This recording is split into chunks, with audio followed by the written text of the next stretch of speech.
Olá a todos, o meu nome é Maria Carolina e estou aqui com a minha colega Andrea Nascimento. Bem-vindos ao Cuidar ao Vivo, o podcast do projeto Cuidar é Viver. Hoje estamos aqui para entrevistar a senhora Gracinda Duarte, que no ano passado teve o seu pai internado com cancro. Como é que recebeu esta notícia, Gracinda? Através do médico. Ele entrou no hospital numa sexta-feira, no início de maio, com muitas dores, que já não aguentava mais com as dores numa perna. Entrou na urgência, como é que eu ia dizer, durante horas não sabíamos o que se passava, de vez em quando estavam-lhe a fazer exames, e no sábado, acho que a seguir ao almoço, chamaram-me a mim e a minha irmã para me dizer que, através dos exames que o meu pai fez, ele tinha um condossarcoma. A minha irmã, eu fiquei congelada porque sabia o que era. A minha irmã não sabia, perguntou ao médico por outras palavras o que é que era, onde o médico disse que o meu pai tinha um cancro, um tumor maligno no osso da perna. E para já, como foi explicar para a família sobre? Pronto, foi só dizer que o meu pai tinha um cancro, que a minha mãe, como somos algumas pessoas de certa idade, dizer à minha mãe que o meu pai tinha um cancro, pronto, e o resto da família, as minhas filhas, o meu marido, pronto, sabem o que é um cancro, ficámos tristes, não é? Com certeza, Mas, não é um momento fácil. Não é fácil. Reportar uma notícia. E ele, ter com aquela doença foi um bocadinho complicado. Sim. Foi-lhe dada alguma lista de cuidados a ter com o seu pai nessa altura? Não, porque o meu pai esteve internado mais de um mês no hospital. Primeiro ficou no Beatriz Ângelo, em que iam-lhe fazer exames para depois tentarem fazer uma prótese, tirar aquele osso e pôr-lhe uma prótese. Ao fim de uns dias, ele a tentar sentar-se na cama, puxar-se para cima através da...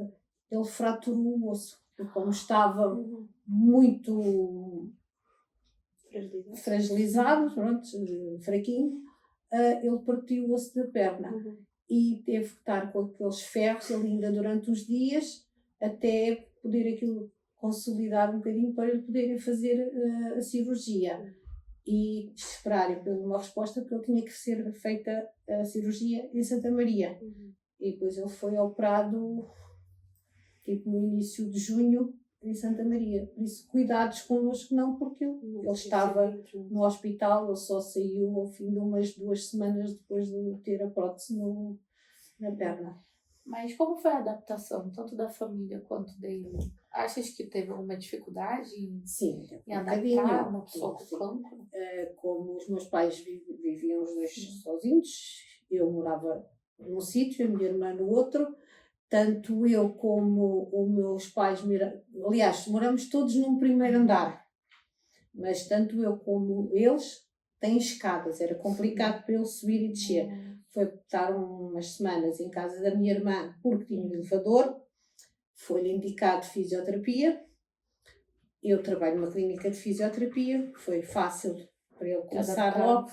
E depois era o meu marido. Quando estava em casa, ele ia buscar o meu pai e levá-lo à fisioterapia. Quando o meu marido estava de serviço, eu tentava conciliar a minha hora de almoço, ir buscar o meu pai e levá-lo para fazer a fisioterapia. Foi complicado, porque ele não queria aceitar o que tinha. Nossa, estar dependente para ele. Estar dependente de nós. Eu acho que ele só não chorava por vergonha. Depois, enquanto ele estava em casa da minha irmã, eu tive férias e, entretanto, depois a minha irmã precisou de férias, ele foi para a minha casa, já estava um bocadinho melhor, e então lá subia as escadas e descia para ir para a fisioterapia, até que um dia, em agosto, ele disse: eu não quero mais, porque ele sentia-se... Como é que eu ia dizer?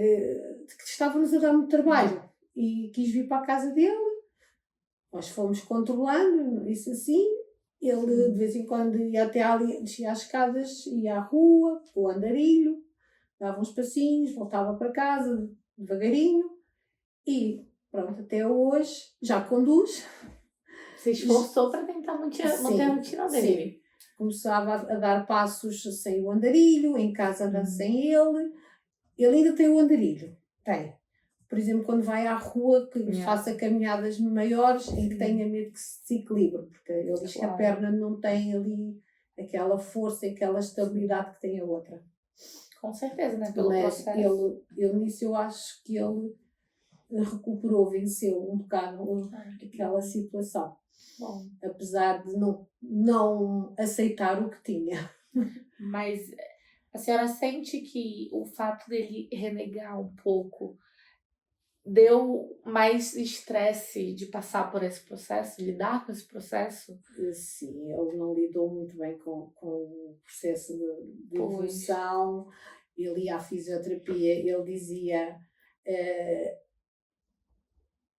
que acha que não estava a fazer nada. Ele chegava a dizer que a operação foi mal feita. E um dia eu tive que lhe responder: mas você é médico? Pai, não é médico. Como é que sabe se a operação foi bem ou mal feita? Sim. E você, quando vinha, como veio, e ao fim de um mês de tratamento, até os doentes, os outros doentes da clínica, não é? Porque eu trabalho lá e me conhecem, diziam: o seu pai está muito melhor, ele já está melhor. Mas ele não, dizia que não estou, não estou bem, continuo ainda a depender de vocês e estou a dar-vos trabalho. Enfim. Mas não, eu acho que ele, entretanto, começou a recuperar mas ainda hoje. Ele ainda hoje diz que ainda não está bem e que, se for preciso, diz que a cirurgia foi mal feita. Que o médico que estava errado. Pois. Como é que sente que foi a experiência de cuidar de uma pessoa que estava nesta situação? Assim, não houve assim muitos grandes cuidados, a não ser a gente ter medo que ele se desequilibrasse. Porque ele, pronto, em casa, ele ia andando. Nos primeiros tempos gostava mais de estar deitado para estar com a perna esticada, porque ele diz que às vezes sentado não tinha maneira de estar com a perna. Estava às vezes mais tempo deitado do que às vezes... Mas depois foi-se adaptando e agora anda sempre aí a laurear a visita. Mas a senhora sente que ele mudou depois do cancro? A senhora sente que isso houve uma mudança no comportamento dele? Mudou assim um bocadinho, a ser um bocadinho resingão. Acho que ele podia, como é que eu ia dizer, podia ter um bocadinho mais de consciência e ser um bocadinho mais flexível em certas coisas, e ele está mais resingão, não... Agora falta-me uma melhor palavra. Podia ser mais humilde e não sei o quê, mas ele às vezes também não é. É complicado, e não pensar que... Pronto, já foi assim numa idade, eu sei que pronto, custa, seja as idades que for, custa muito, mas era bem pior se fosse muito mais novo. Tanto que um dia chamei a atenção de um caso de uma moça que era como se fosse minha filha, era da idade da minha filha mais velha, um bocadinho mais nova, e com 29 anos. Olha, adoeceu ao mesmo tempo que eu. E ela já foi. E ele está cá, com 82 anos já. E ele conseguiu superar. Conseguiu superar. Quem? O seu pai? Ele superou. Custa mais um bocadinho uma criança praticamente com 29 anos. Sim. E ver que ele teve um resultado que, sim, dentro do cancro dele, eu acredito que também não é um cancro fácil de lidar. É um cancro pelo que os médicos iam falando comigo, é um tumor raro. Exatamente. Que também diziam, ele com isto não morre. Não morre. É claro que ele ainda pode durar muitos anos. Mas pronto, eu imagino as dores que ele tinha. E eu sei ele que é ser complicado forte para nesse ele. processo. Mesmo ele ser forte, não é fácil, mas ser forte, ter uma família também que dá um suporte, porque o cancro já é uma notícia em si pesada. Então, com certeza, a senhora que trabalha deve ver muitos e muitos casos. Mesmo. Então, todos os dias, dia após dia, a senhora lida com o luto e com a morte. Não é fácil, isso não é fácil. Mas, para já... Sente que, de alguma forma, esta experiência que teve com o seu pai mudou os seus hábitos em relação à prevenção com o cancro? Em relação a si mesma, à sua família? Tanto eu como a minha irmã, às vezes também não sei se era alguma mania da nossa cabeça, mas eu, antes de saber disto do meu pai, eu também dava com uma dor muito forte na mesma perna, do mesmo lado que a perna do meu pai, e a minha irmã também, e nós, entretanto, fomos ao médico a pedir exames. Eu contei à minha médica de família o que se passou e ela mandou-me fazer uma quantidade de exames, um check-up muito grande. Por exemplo, naquela altura estava tudo bem, não tinha nada, mas isso não quer dizer que daqui um ano, 2, não sei, não possa vir a ter, não é? Mas pronto, isso foi uma das coisas que eu detesto ir ao médico, mas fui logo naquele verão. Mas fazer quando exames. foi divulgado, quando foi diagnosticado o do seu pai, os médicos disseram que poderiam haver na família? Aconselharam-nos a fazer exames. Então, acho que ali o processo também psicológico foi bem difícil para vocês, né? Porque saber que é um cancro que pode ocorrer na família. Sim. E ainda mais eu andar com a dor que também tinha na perna, também ajudou eu ir logo ao médico e ela mandava-me fazer os exames. Sim. E como a senhora acha que está hoje em dia? Tanto o cancro, que já se passou, que ele já passou, como é que para ele está hoje em dia e para a família que teve que cuidar dele? Para vocês, como é que estão hoje em dia em relação ao cancro? Tem algum medo? Tem algum receio? Isso é uma doença que sempre me meteu medo. Já tive outros casos na família de cancro, tios que já faleceram. Nossa. E tanto tenho pelo menos um irmão do meu pai, o mais novo, que faleceu com cancro. Nossa. Do mesmo sítio? Não tenho bem a certeza onde é que era o meu tio. Mas já faleceu, por exemplo. Mas pronto, esta parte da minha mãe também tem casos de irmãos que faleceram com cancro e sempre, eu, aliás, desde os meus 5, 6 anos eu sei lidar. Não é saber lidar. Ouvi falar de cancro. Já está alerta para aquilo porque uma irmã da minha mãe que morava ao pé de nós, eu via a minha mãe e a irmã a chorar porque a minha tia tinha um cancro no peito. E foi operada, tiraram-lhe o peito, ao fim de uns anos teve no outro, em que também tiraram o peito, e ela entretanto também morreu, já com isto, há muitos anos, eu com 5, 6 anos, lembro-me de ver a minha mãe, e ela depois morreu pai com 80 anos, com um na cabeça. Caramba! Morreu aí há talvez uns 10 anos, se calhar, nem tanto, não sei. Morreu já assim. Então, para a família, talvez haja ali possa haver ali um medo. E está sempre medo. É uma doença que está sempre medo. Mas para às vezes já me questionei por outras situações de qual seria a minha reação se o médico me dissesse que eu tenho. É o que eu ia perguntar. Não sei.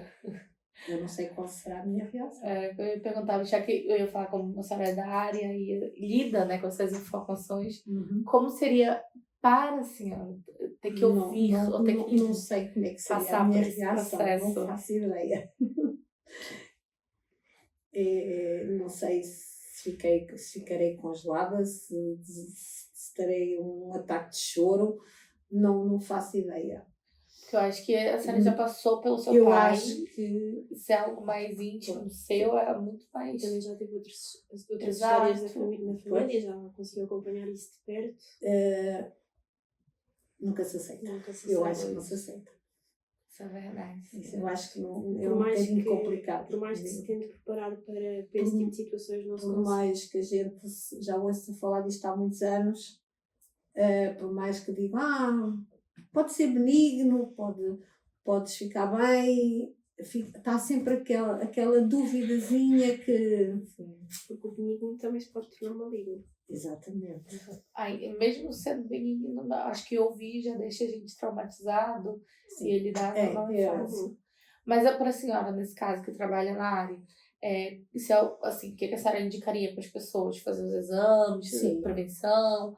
Qual principalmente as pessoas mais velhas, que também são um pouco mais relutantes de fazer exames de rotina. Sim, Por onde começar para saber se há possibilidade, se é um tumor? Normalmente a gente consegue ir ao médico para fazer exames, para ver, para fazer despistes, porque às vezes até podem não ter. Mas o aconselhamento é ir ao médico, assim como eu fui logo. E às vezes há aqueles silenciosos também, né? As pessoas não sentem, pelo menos acho que sim, que tanto são os mais que muitas vezes dizem que o cancro não dói. O cancro às vezes não dá dor, principalmente o da mama. Muitas vezes não tem dor. Que é só o caroço, né? Pois, e às vezes os caroços nem sequer se sentem como deve ser. Exatamente. Mas olha, toda vez muito obrigada. Obrigada, imenso. Foi muito bom ouvir a senhora ouvir sua história, a história do seu pai. E é isso, Malta, muito obrigada. Um agradecimento especial, dona André, por participar do nosso projeto. Espero que vocês gostem da nossa reportagem, do nosso podcast. Um beijinho. Tchau!